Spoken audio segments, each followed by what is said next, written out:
আসসালামু আলাইকুম রহমতুল্লাহ। আমি ইঞ্জিনিয়ার আলামিন, আতিকা ইঞ্জিনিয়ারিং কনস্ট্রাকশন থেকে।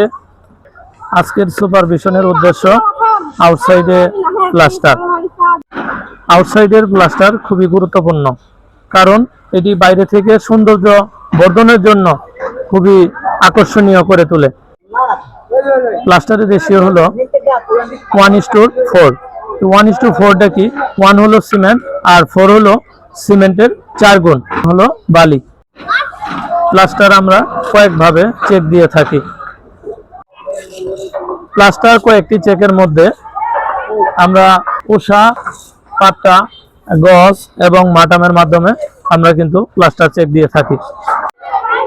ভার্টিক্যাল অ্যালাইনমেন্ট ঠিক রাখার জন্য কিন্তু আমরা উপর থেকে নিচ পর্যন্ত ভার্টিক্যাল সুতা দিয়েছি এবং এই সুতার লেভেলেই কিন্তু আমরা প্লাস্টার করব।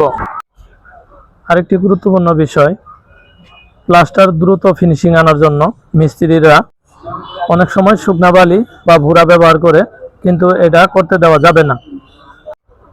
ভুরা বা শুকনা বালি ব্যবহার করলে ভবিষ্যতে প্লাস্টারের সার্ভিস আপনি খসে যাওয়ার সম্ভাবনা থাকবে। যারা কনস্ট্রাকশনের কাজের সাথে জড়িত আছেন তারা অবশ্যই এইসব বিষয়গুলো খেয়াল রাখবেন।